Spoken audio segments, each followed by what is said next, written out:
আর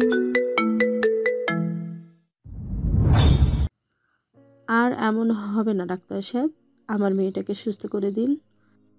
কিছুদিন বেড রেস্টে থাকলেই ঠিক হয়ে যাবে। একটা দিন এখানে রাখুন, আগামীকাল বাসে নিয়ে যেতে পারবেন। কথাটুকু বলেই রুম থেকে বেরিয়ে যায় সাগর। আর এক মুহূর্তেও পেছন ঘুরে তাকায় না। দীপ্তিকে দেখলেই তার মনে পুরনো ঘা আবার জেগে ওঠে। তাই আপাতত একা থাকায় বড্ড প্রয়োজন। সাগর চলে যেতেই সজীব ঘুরে তাকায় সুপ্তির দিকে। রুমের একপাশে জড়সড় হয়ে দাঁড়িয়ে আছে মেয়েটা। ভয়ে চিন্তায় মুখটা শুকিয়ে গেছে। সজীব সাথে সাথে চোখে চোখ মেলাতে ছলছল চোখে তাকায় সুপ্তি। প্রাপ্তির এই অবস্থার জন্য সুপ্তি নিজেকে দায়ী ভাবছে। সেটা বুঝতে সজীবের আর বাকি নেই। সুপ্তিকে সান্ত্বনা দিতেই সজীব এগিয়ে যাবে, তার আগেই দিলারা বেগম তেড়ে যান সুপ্তির কাছে। এক হাতে বাহু ধরে ঝাঁকিয়ে বলেন, তোকে বলেছিলাম না প্রাপ্তির কাছেই থাকতে, এত কিসের ছটপটানি তোর? তুই ওর কাছেই থাকলে আজ মেয়েটাকে এত কষ্ট পেতে হতো না। মেয়েটা আমার আঘাতের উপর আঘাত পেয়ে যাচ্ছে। কোথায় গেছিলি বল? মায়ের ধমকে আরো জড়সড় হয়ে দাঁড়ায় সুপ্তি। চোখ দুটো পানিতে টলমল করছে। এগিয়ে আসে সজীব আর দীপ্তি। সুপ্তিকে দিলারা বেগম থেকে ছাড়িয়ে নিজের পেছনে আড়াল করে নেয় সজীব। সুপ্তির পক্ষ নিয়ে বলে, এভাবে বকছেন কেন মা? বাচ্চা মেয়ে, ভুল না হয় করেই ফেলেছে, আর করবে না।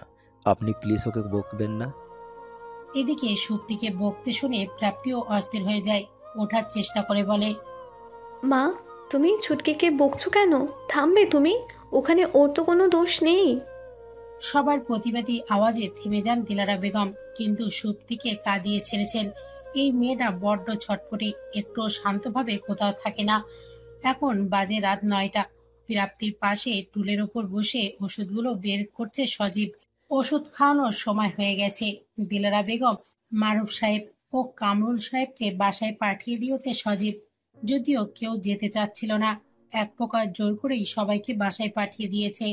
কামরুল সাহেবের হাই প্রেশার। প্রাপ্তির চিন্তায় তার প্রেশার বেড়ে গেছে। আবার রাত জেগে এখানে থাকলে আরো অসুস্থ হয়ে পড়বেন। বয়স্ক মানুষ কি আর এত ধকল সহ্য করতে পারে? তাই জোরপূর্বক সবাইকে বাড়ি পাঠিয়ে দিয়েছে। হসপিটালে আপাতত আছে সজীব, দীপ্তি আর শক্তি। শক্তিকে হাজার বলেও বাসায় পাঠাতে পারেনি।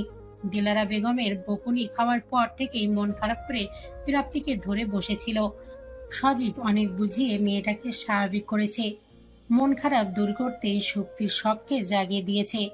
আপাতত সে লাইভে তার ফ্যান ফলোয়িংদের সাথে গল্প করছে। প্রাপ্তিকে ওষুধগুলো দিয়ে পানির গ্লাসটা এগিয়ে দেয় সজীব।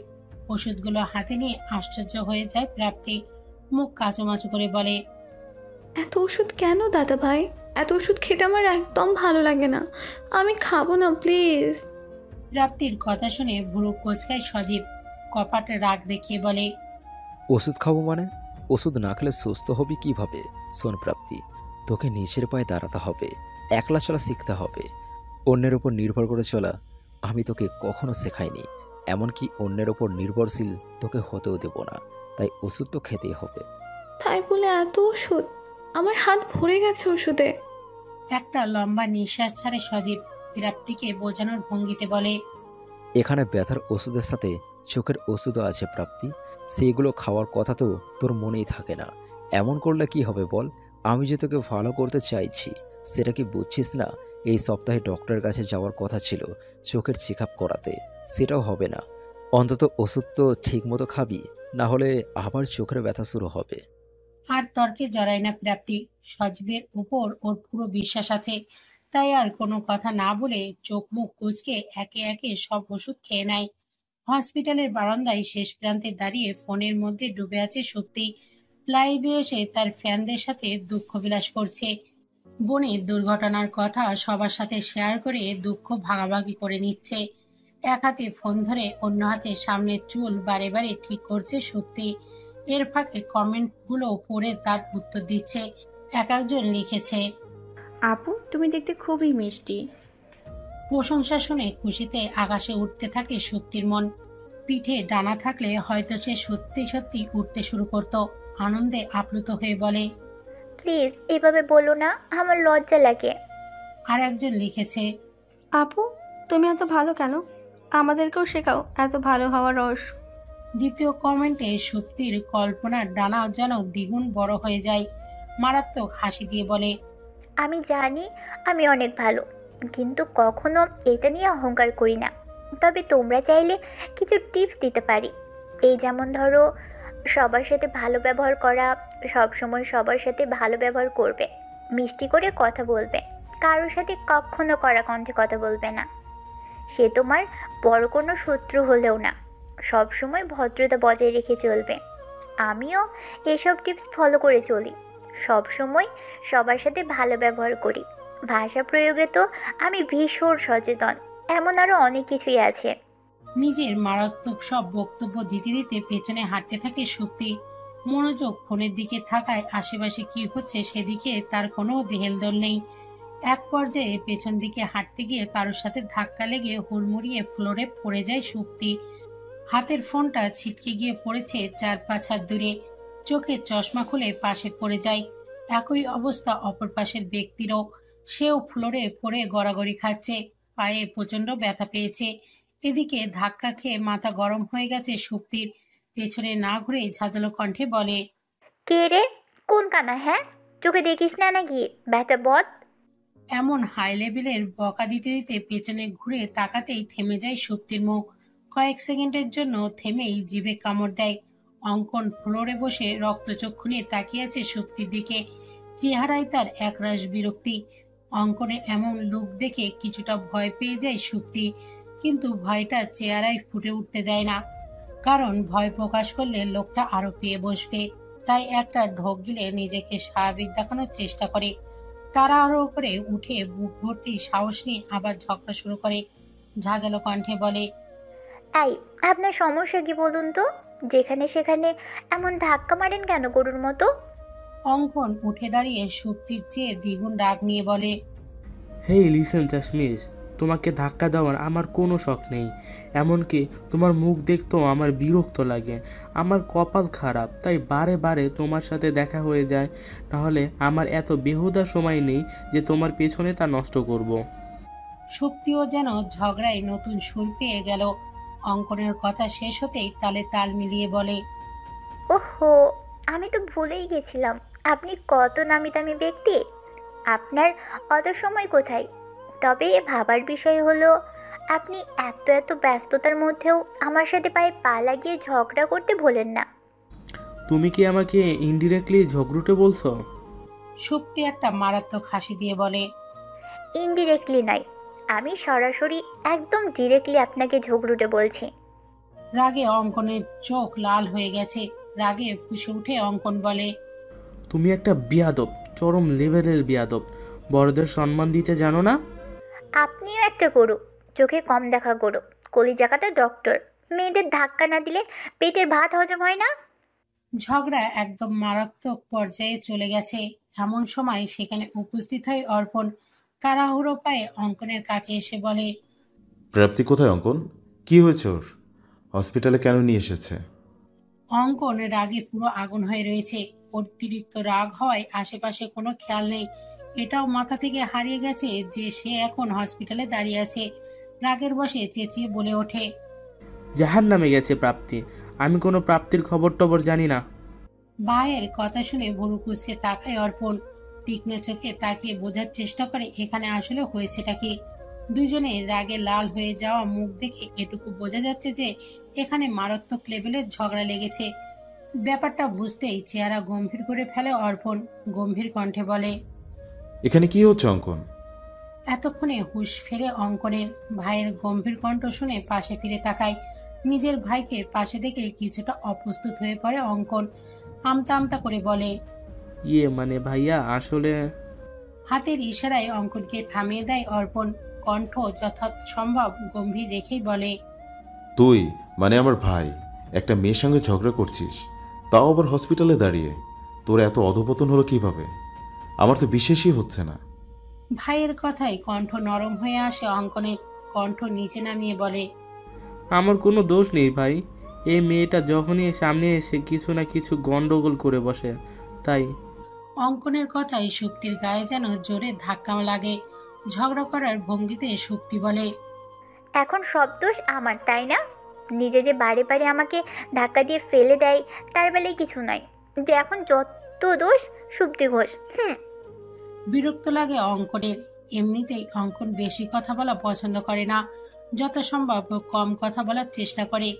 কিন্তু যবে থেকে এই মেয়ের সাথে দেখা হয়েছে, অঙ্কন প্রয়োজনের তুলনায় অনেক বেশি কথা বলছে। বলা যায় অঙ্কনকে সুপ্তি ঝগড়ুটির বাচাল বানিয়ে দিয়েছে। অঙ্কন আরো কিছু বলতেই যাবে, তার আগেই ধমকে ওঠে অর্পণ। কপট রাগ দেখিয়ে বলে, আর একটাও কথা নয়। কারো মুখ থেকে আর একটা কথা বের হলে দুটোকেই জেলে ভরে দেব। তারপর দুজনেই আরাম করে ঝগড়া মারামারি চুল ছেঁড়াছেড়ি করো, কেমন? অর্পণের কথা শুনে চুপ হয়ে যায় দুজন, কিন্তু চোখ দিয়ে যেন একে অপরকে গিলে খাচ্ছে। দুজনকে চুপ হয়ে যেতে দেখে অর্পণ বলে, প্রাপ্তি কোথায় আছে অঙ্কন? সেখানে চল। আর কোনো কথা না বাড়িয়ে অঙ্কন চুপচাপ এগিয়ে যায় সামনে, পেছন পেছন যায় অর্পণ।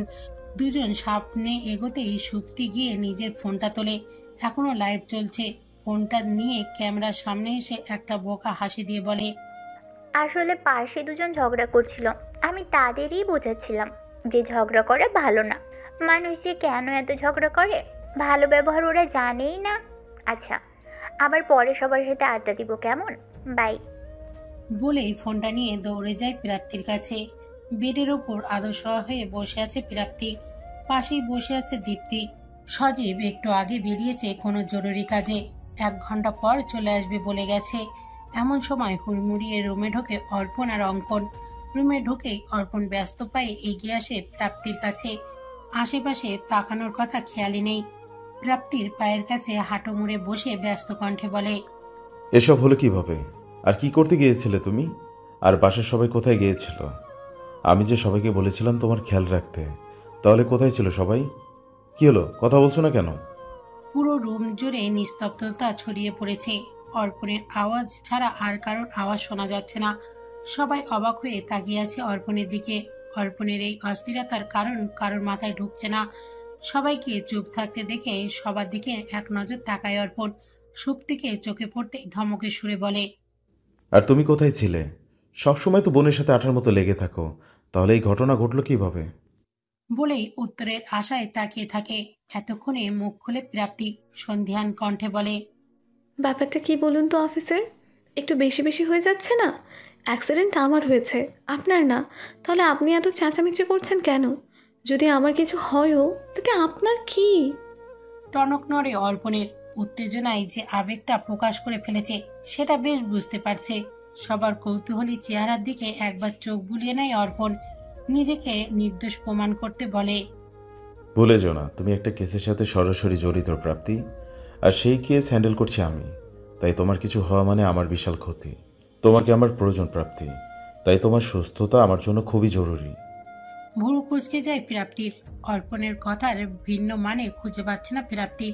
তবে এটা নিয়ে আর বেশি মাথা ঘামায় না। পরে দেখা যাবে সে বেশি বেশি ভেবে ফেলেছে। ফলাফল চোখে আঙুল দিয়ে বুঝিয়ে দেবে প্রাপ্তি অক্ষমতা। বিষয়টা সামাল দিতে পেরেছে বুঝতে পেরেই উঠে দাঁড়ায় অর্পণ। অঙ্কনের দিকে তাকিয়ে বলে, ভাই কোথায়? ওর সাথে দেখা করতে হবে।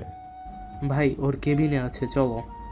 কথাটা বলেই বেরিয়ে যায় অঙ্কন, সাথে সাথে বেরিয়ে যায় অর্পণও।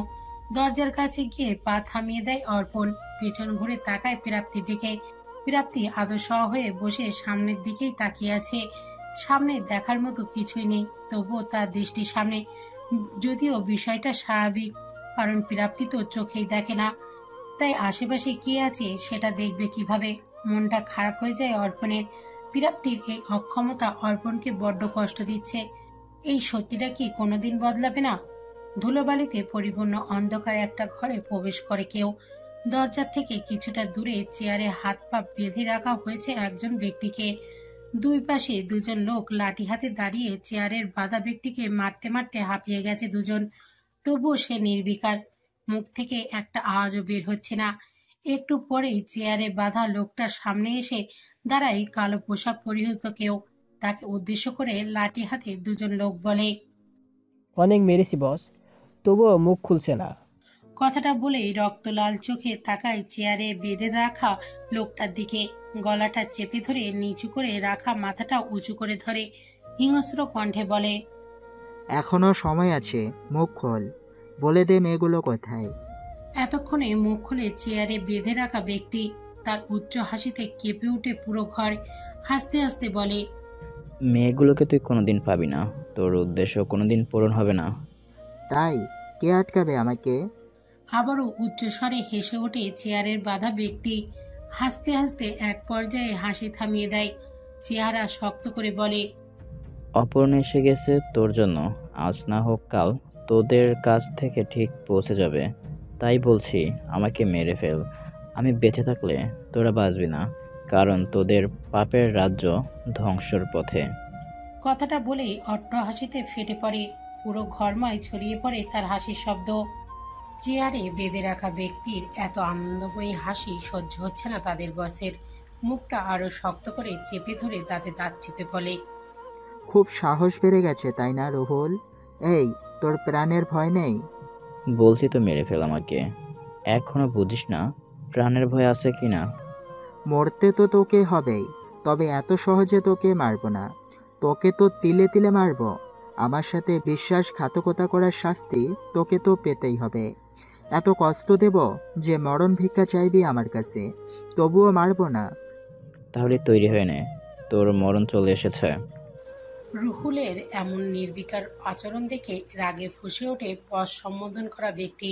রেগে একটা লাথি মারে রুহুলের বুক বরাবর। চেয়ারে বাঁধা অবস্থায় থাকায় নিজের ভারসাম্য রাখতে না পেরে চেয়ার সহ পেছনে উল্টে পড়ে যায় রুহুল।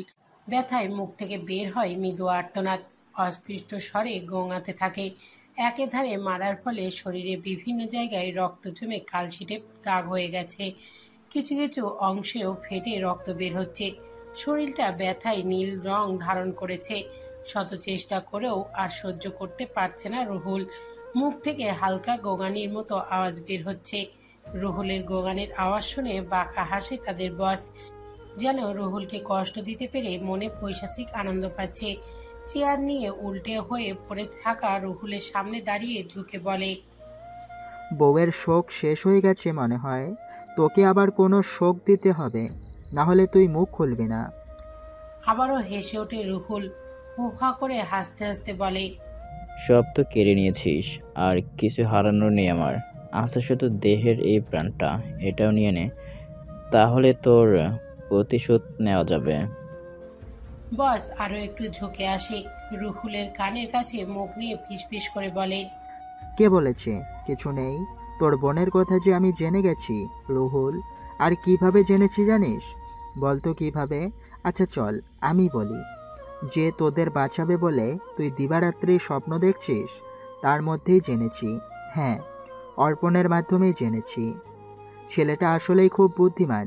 যেখানে আমি তোর বংশের একটা পোকার খবরও বের করতে পারলাম না, সেখানে তোর বোনের খবর বের করে ফেললো ছেলেটা। তবে আমার বেশ উপকারী হলো।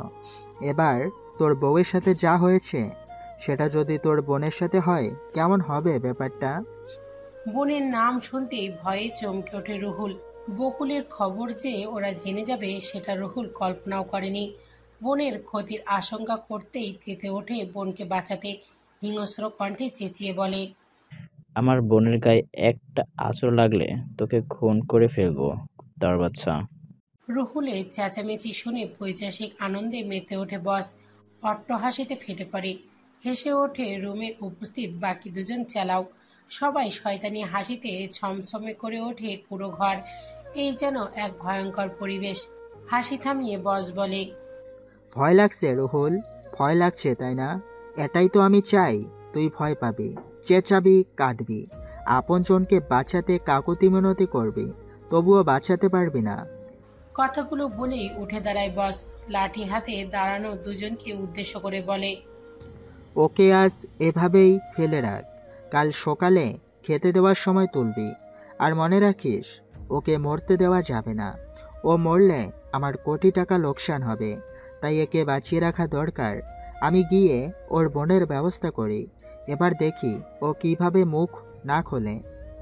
কথাগুলো বলেই বড় বড় কদম ফেলে বস সেখান থেকে চলে যায়। বাকি দুজন রুম থেকে বেরিয়ে বাহিরের থেকে দরজা আটকে চলে যায়। ভেতর থেকে চিৎকার করতে থাকে রুহুল। বোনের চিন্তায় দম আটকে আসছে তার।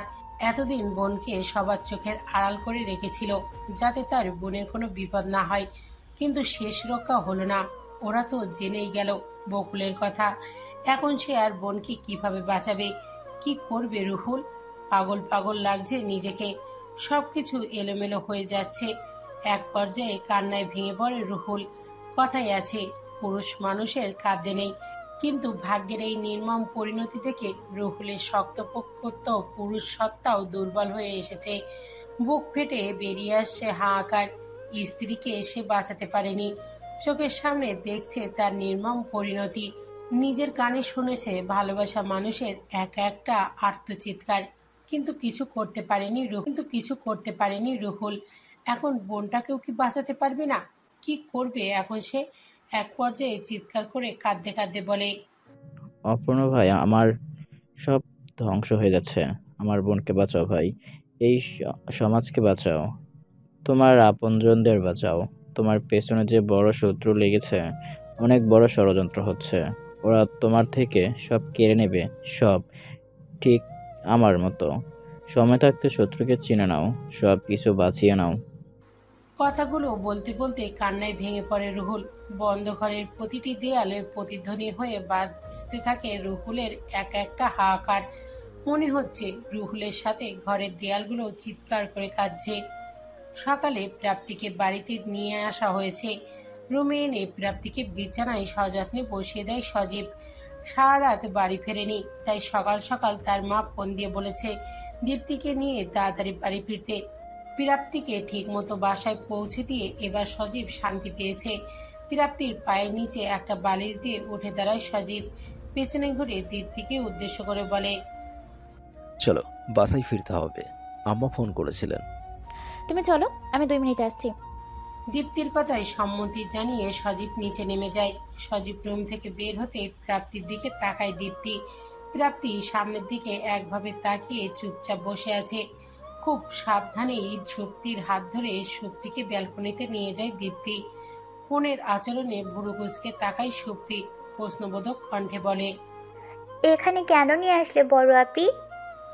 দীপ্তি এক প্রকার চারিদিকে নজর বুলিয়ে নেয়। মূলত দেখছে মারুফ সাহেব আশেপাশে আছে কিনা। বাবার কোনো ছায়াও আশেপাশে না দেখে দীপ্তি ফিসফিস করে বলে, হসপিটালে যে ছেলেটা এসেছিল সেটা কে রে ছুটকি? প্রাপ্তির সাথে ওর কি সম্পর্ক? বোনের কথা শুনে ভাবনায় পড়ে যায় শক্তি। তার বড় আপি ঠিক কার কথা বলছে সেটা ভাবতে থাকে। ভাবনার প্রথমেই তার মাথায় আসে অঙ্কনের কথা। সাথে সাথে মুখ বাঁকিয়ে শক্তি উত্তর দেয়, ওটা তো কলিজা কাটা ডক্টর, ব্যাটা বদ, সেই লেভেলের অসভ্য একটা লোক। জানো আপি, আমি যেখানেই যাই না কেন ওই কলিজা কাটা ডক্টর সেখানেই থাকবেই। আর আকাশ থেকে উঠতে উঠতে এসে আমাকে ধাক্কা মারবে, বাজে লোক। একদিকে সুপ্তির কথা শুনে বোকার মতো তাকিয়ে আছে দীপ্তি। সুপ্তির সব কথাই ওর মাথার উপর দিয়ে যাচ্ছে। সুপ্তিকে থামিয়ে দিয়ে সন্ধ্যান কণ্ঠে দীপ্তি বলে, কলিজা কাটা ডাক্তার আবার কি রে? আর তার সাথে প্রাপ্তির কি সম্পর্ক? সে প্রাপ্তিকে নিয়ে এত চিন্তা করছিল কেন? এতক্ষণে বুদ্ধি খোলে শক্তির। এবার বুঝতে পারে তার বোন কার কথা বলেছে। ভুল সংশোধন করে জিভে কামড় দিয়ে শক্তি বলে, ওহো আপি, তুমি ওই পুলিশ অফিসারের কথা বলছো? আরে উনি তো আমাদের থানার নতুন এসআই, নাম কি জানো? ও হ্যাঁ, অর্পণ। উনি কলিজা কাটার ডক্টর না, তবে কলিজা কাটা ডক্টরের ভাই। আগে এটা বল, এই কলিজা কাটা ডাক্তারকে? হাত দিয়ে কপাল চাপড়াই শক্তি। বোনকে বোঝাতে গিয়ে সে নিজেই সব গুলিয়ে ফেলেছে। হতাশ কণ্ঠে শক্তি বলে, ওই পুলিশ অফিসারের সাথে একটা ডক্টর ছিল না, গায়ে অ্যাপ্রন পরা, তার কথা বলছি। আচ্ছা, আর এই পুলিশ অফিসারের সাথে প্রাপ্তির কি সম্পর্ক? কোনো সম্পর্ক নেই, তবে এর আগে আপির যে অ্যাক্সিডেন্ট হলো তখন এই পুলিশ অফিসারই আপিকে বাঁচিয়েছিল, তখন থেকে পরিচয়। বোঝার ভঙ্গিতে মাথা নাড়ায় দীপ্তি। মনে মনে কিছুটা খুশিও হয়। অর্পণের চোখে সে প্রাপ্তির জন্যই চিন্তা দেখেছে। প্রাপ্তির অসুস্থতায় অর্পণের চোখে ছিল অস্থিরতা, যা সবার চোখ এড়ালেও দীপ্তির নজরে ঠিকই পড়েছে। এমন একটা ছেলের হাতে বোনকে তুলে দিতে পারলে নিশ্চিন্ত হয় দীপ্তি যে প্রাপ্তির খেয়াল রাখবে, কেয়ার করবে। এমন ছেলেই তো বোনের জন্য চাই। এরই মাঝে সজীব ডেকে ওঠে দীপ্তিকে। সজীবের ডাক শুনে ভাবনা থেকে বেরিয়ে আসে দীপ্তি। ঘড়ির দিকে তাকিয়ে দেখে বেশ দেরি হয়ে গেছে। সময় মতো বাড়ি না পৌঁছালে শাশুড়ি তার যুদ্ধ লাগিয়ে ছাড়বে, তাই তাড়াহুড়ো পায়ে রুম থেকে বেরিয়ে যায়। রেস্টুরেন্টের কর্নারে একটা টেবিলে বসে আছে অর্পণ। তার বিপরীত পাশে মুখোমুখি হয়ে বসে আছে এখানকার থানার প্রাক্তন এসআই দিদার সাহেব। বেশ গম্ভীর হয়ে বসে আছেন তিনি। আপাতত দুজনেই চুপ, কেউ কোনো কথা বলছে না। এরই মাঝে একজন ওয়েটার তাদের কাছে আসে। হাতের ট্রে থেকে দুটো কফির কাপ টেবিলে রেখে সে চলে যায়।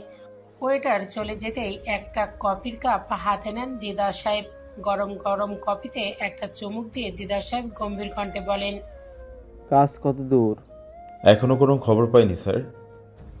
অর্পণের তৎক্ষণিক জবাবে নড়ে চড়ে বসেন দিদার সাহেব। একটু ঝুঁকে এগিয়ে এসে সতর্ক কণ্ঠে বলেন, তোমার কি মনে হয় অর্পণ কোথায় থাকতে পারে রনি? কফির কাপে একটা চুমুক দেয় অর্পণ। আশেপাশে একবার সতর্ক দৃষ্টিতে নজর বুলিয়ে বলে, অনেক চেষ্টা করছি স্যার, কিন্তু রনির কোনো খবর নেই। ওর ফোন নম্বরও বন্ধ। বাসায় গিয়েছিলাম, সেখানে বহুদিন কেউ থাকে না। যোগাযোগের কোনো মাধ্যম খোলা রাখিনি।